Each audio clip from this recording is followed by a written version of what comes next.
the invitation. I'm going to talk a little bit about the INTERCOVID study and assessing the effects of COVID-19 in pregnancy and the neonatal period. My name is Aris. I work at the University of Oxford, from where this study is done, and I'm presenting this really on behalf of the entire team. It's a large team of researchers, some of whom are on this call, so thank you for joining.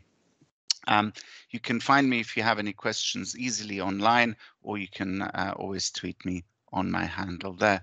Let me see if I can move forward.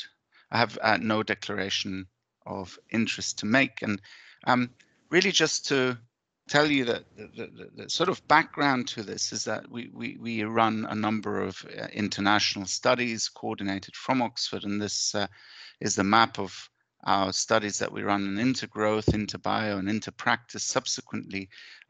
So when the COVID pandemic hit, the advantage, I suppose, that we had in terms of getting things off the ground back in January 2020, and you know how long ago that was, when we were all in awe that China could lock down a whole city. Now, so many cities have subsequently have done this. When the pandemic hit, our first concern as researchers in maternal, newborn, and child health was what the effects could be on pregnant mothers and their babies, in particular, given the effects of SARS and MERS, to which, as you all know, SARS-CoV-2 is closely aligned. And we felt that there was a real need when we started thinking about this in January and February 2020, so right at the beginning when the infection first came outside China. We really looked at the studies. At that point, there were 51 studies. There was some evidence perhaps of in utero transmission, which was based on a couple of case reports. But there were major problems in the data. So there was lots of double counting. So of the 28 reports from China, only 8 were non-overlapping. All of them had very small numbers. So of the 51 papers at that time, 18 were really single case reports. And there was some suggestion of neonatal infection, but it was really just an unknown territory. And importantly, there was only a single study that had reported a control group, and we felt that having a control group is really important in order to see how bad COVID is compared to pregnant women without the infection. And we were, of course, aware that there were other studies going on, and some of the studies were registry studies, which are extremely useful. But registry studies are a head count. They also have limitations. There were studies that compared COVID-19 in pregnant women to COVID-19 in non-pregnant women. And these have limitations because you don't have pregnancy complications if you're not pregnant. So if you're comparing COVID-19 to non-pregnant controls, you can't estimate relative risks of pregnancy complications such as preterm birth or preeclampsia.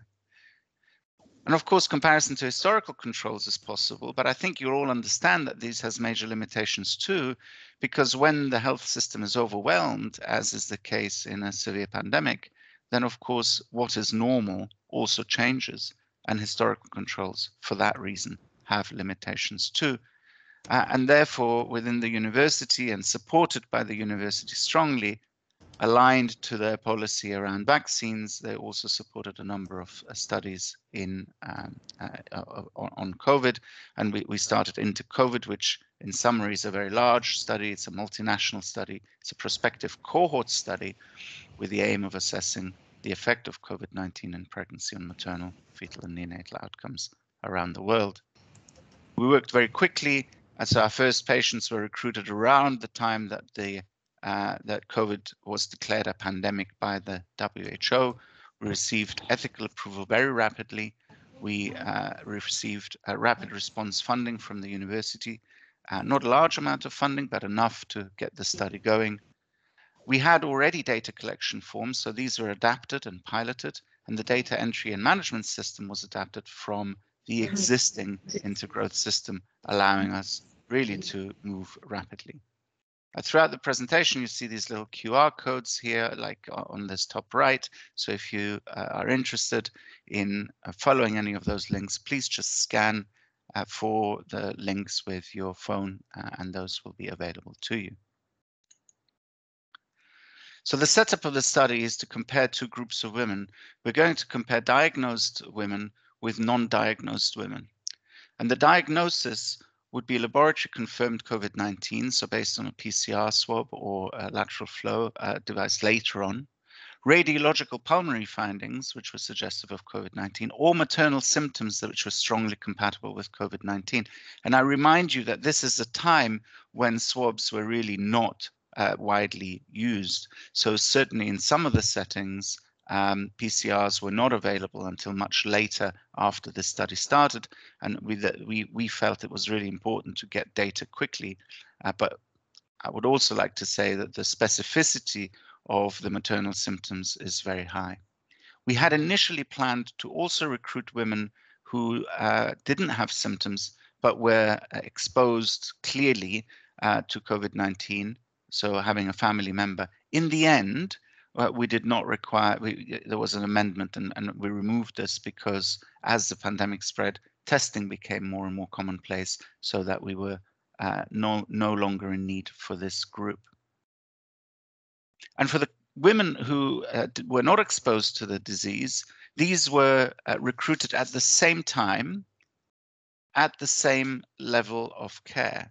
In other words, if a woman was recruited because she had COVID-19 on the labor ward, on delivery suite, the next woman, the immediately next woman without COVID would be recruited as her peer, and the next woman after that. So there were two non-diagnosed pregnant women for every diagnosed pregnant woman in order to increase the power of the study. So this 2-to-1 ratio. Really important that this was at the same level of care, so delivery suite to delivery suite, or if it was in the antenatal period, it was in the same antenatal clinic and at the same study site in order to reduce any risk of bias. There were these primary outcomes used: the maternal morbidity and mortality index. You can see the constituent parts of that there. There is severe neonatal morbidity index, again, constituents such as bronchopulmonary dysplasia, HIE, sepsis, etc. Severe perinatal morbidity and mortality, which is the same as severe neonatal morbidity index in addition to fetal death or admission to the neonatal intensive care for more than 7 days or death. And then as a secondary outcomes, we had the individual components of the indices described above, including preeclampsia and preterm birth.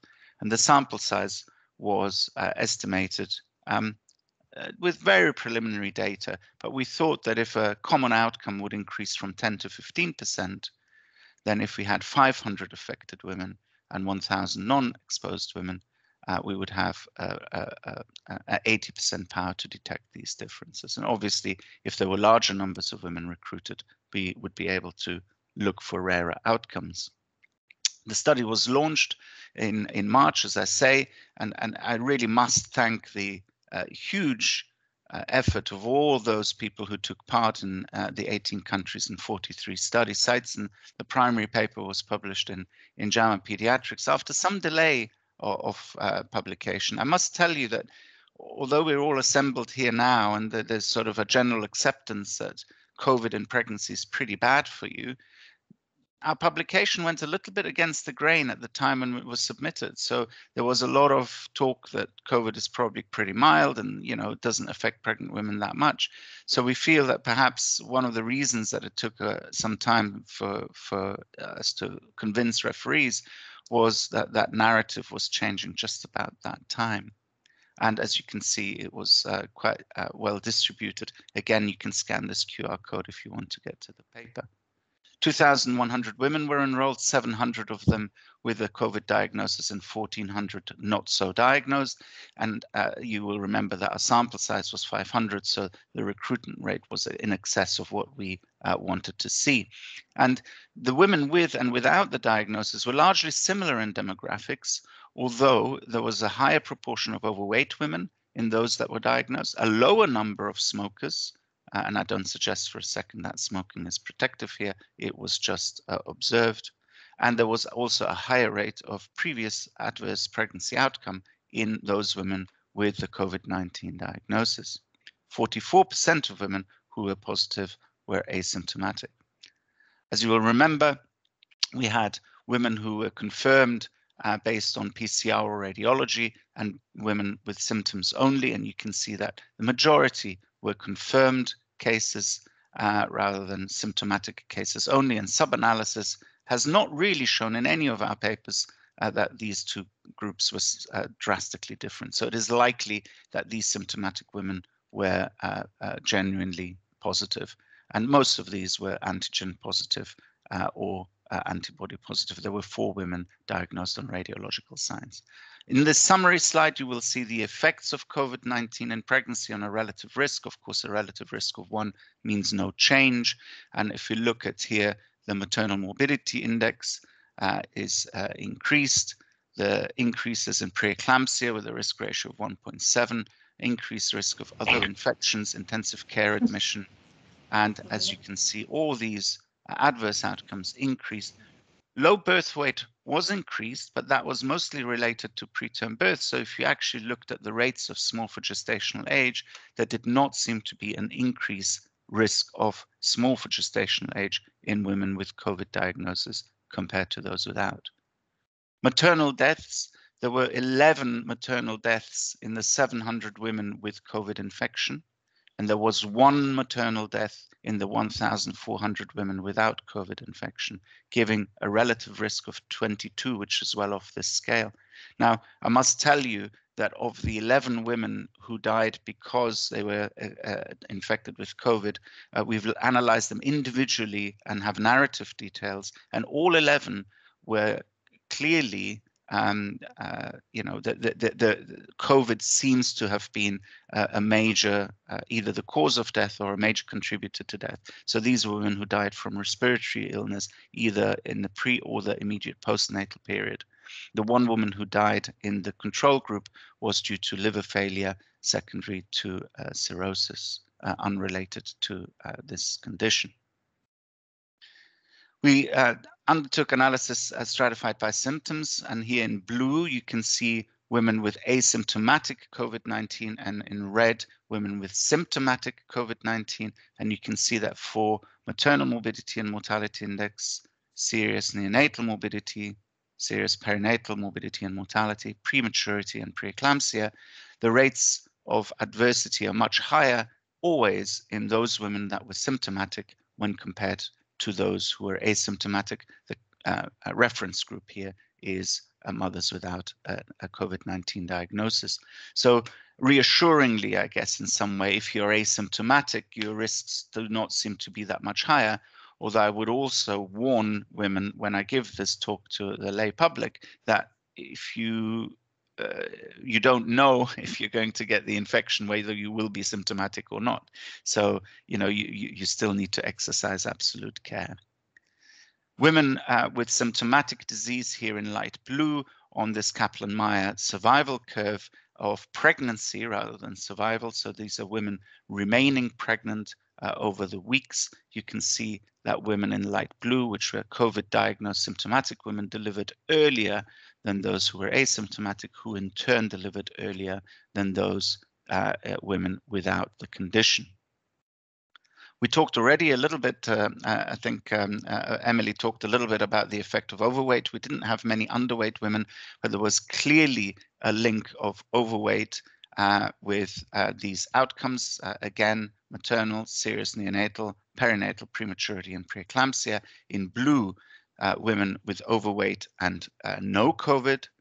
In red, women with normal weight with COVID, and in green, women with both COVID and being overweight. And you can see the sort of dose response curve, if you like, for each one of these outcomes being worse if you have a combination of COVID and being overweight. Finally, neonatal infection. There were, of the 700 women, 400 neonates were born to women that were tested. So there were, of the 700 women, in 400 babies, the babies were tested within 48 hours. And we found a PCR positive rate of 12%, which is higher than some studies and similar to others. There were no associations that we could find with any of the variables that we examined, but I must tell you that cesarean section was actually associated with an increased risk of test positivity. So in test positive mothers with positive neonates, the cesarean section rate was 70%, whereas in test positive mothers with negative neonates, the cesarean section rate was 47%. It may be that this is due to a larger number of people at the time of delivery with a higher risk of contamination. It may be that women had cesarean section because they were more sick to start with and therefore more likely to pass the virus on. I honestly don't know why this is seen, but certainly there is no protective effect from cesarean section, which was assumed earlier in the pandemic. There was no association between breastfeeding and neonatal positivity, so breastfeeding is good. So in this paper, then we showed that women with this diagnosis were at increased risk of maternal morbidity and mortality, increased risk of severe neonatal morbidity and perinatal morbidity and mortality, and that these were consistent, if you like, throughout. We undertook a meta-analysis of over time to see if there was a difference over time. We also did an analysis adjusting by site, and these findings were really very consistent throughout site and throughout the study period. Now, I just very quickly talk about preeclampsia because there's quite a lot of interest of COVID in preeclampsia. And there was some initial studies suggesting that the presence of COVID-19 increases the risk of preeclampsia. And we saw that in this study. You saw a relative risk of 1.73. And the question is really, is this because COVID-19 causes a preeclampsia-like syndrome? So is there sort of a cause-effect issue? But at the same time, I was worried because what we know is that preeclampsia's risk factors are hypertension, obesity, and diabetes. And COVID-19 also has the same risk factors. We know that COVID-19 is worse in people with hypertension, worse in people with obesity, worse in people with diabetes. So could it be that this is simply an association by confounding rather than a truly independent effect? And we published this in September, looking at the results specifically to preeclampsia, breaking down COVID-19, any diagnosis in asymptomatic women and symptomatic women. And as you can see, and this is a relative risk of preeclampsia, that risk of preeclampsia pretty consistent throughout in both symptomatic and asymptomatic women, worse in nulliparous women, less so in multiparous women, as expected, really. So there are 120 women with preeclampsia, and you can see that COVID was an important risk factor. And the gestational age at which women were diagnosed with COVID was much earlier also in those women with preeclampsia compared to those without. As you can see here, this is similar to the previous analysis I showed you. This is the gestational age at delivery in women without preeclampsia and without COVID, in women with COVID without preeclampsia, women with preeclampsia in green, and then in yellow, the women that had both conditions, both preeclampsia and COVID-19. That was the worst combination and the earliest delivery. And when we adjusted for all other factors, we still saw this important difference between women without preeclampsia and COVID positivity, with preeclampsia and COVID negativity, and women in green here again with preeclampsia and COVID as well. So it seems that preeclampsia is independently associated with COVID-19 in pregnancy. So even adjusting for all those risk factors, this is not a confounding effect. There does seem to be an independent association. And this is not only independent, but it's also an additive fashion with increased risks of prematurity, severe perinatal morbidity, and composite adverse maternal outcome. What we're not completely certain of is the temporal aspects. Is it that COVID makes women more likely to exhibit the signs of preeclampsia, Or is it that women with preeclampsia are more likely to get COVID, similar to women with hypertension? That remains unknown. And the reason that remains unknown is because preeclampsia really, although it manifests in late pregnancy, we know from many studies that it is already, there are markers of preeclampsia already at 12, 13, 14 weeks of pregnancy. So it may well be that women with preeclampsia are more likely to get COVID. And I think that is the most likely because there's no reason to believe that COVID should be etiologically associated with preeclampsia. Either way, I think that clinicians, a clinical message is that if you're caring for a woman with preeclampsia or a woman who is at high risk of it, you should be aware that there may be additional risks of COVID-19. And finally, just 3 slides and I will finish. The latest report that we've published relating COVID to diabetes and maternal adiposity, as well as insulin-dependent gestational diabetes. And our question here was, we know that when women with diabetes get COVID, that they become more unwell. The question was, does having diabetes or gestational diabetes increase your risk, not just of becoming unwell, but does it increase your risk of contracting the disease in the first place? So here you can see a graph showing the interaction between women without gestational diabetes and with normal weight, who of course are a reference group. Women who are overweight or obese who do not have gestational diabetes are at higher risk. Gestational diabetic women who are not on insulin or of normal weight actually had a risk similar to background, but if they had diabetes and were overweight or obese, their risks went up. If insulin was used, the risks went higher, and if they had both insulin and overweight, then the risks became significantly high with a risk ratio of 1.77, and all of these are adjusted for all other confounders. Finally, women with pre-existing diabetes had the highest risk of all. And this is not the risk of symptomatic disease, this is the risk of any disease, suggesting that women with these conditions, diabetes and overweight, are at high risk of contracting the condition.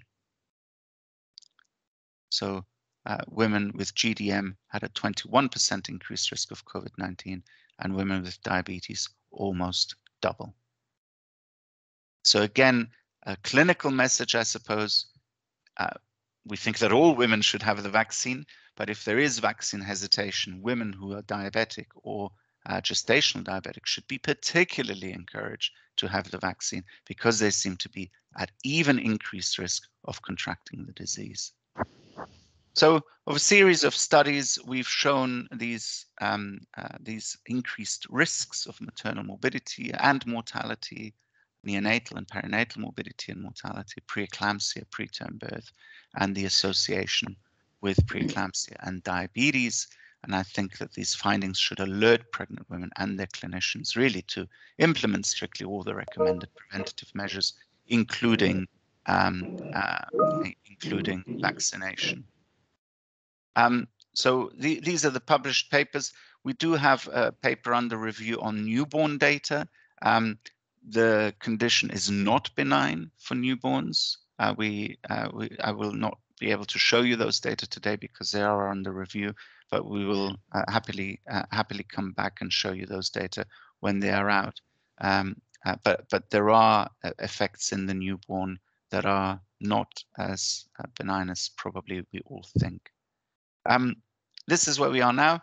We would love to look at long COVID.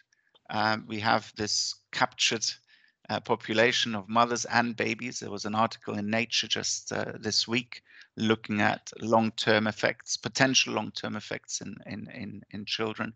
We would love to study this, but we have no funding. We have applied and not received. If you have any ideas, thoughts, or advice, that would be really welcome. We think there is a need to look at the effect of new strains and, of course, assess the effectiveness and effect modification of vaccines. And Maria, I was really pleased to see the early results from your cohort study in that regard. So thanks very much for listening. And thanks in particular to Stephen Kennedy and Jose Villar, who are co-PIs with me, and all the many people around the world who really worked selflessly on gathering these data. So thank you so much, Aris, for these important results that also have clinical implications and for a very clear presentation. So I'm sure there's tons of questions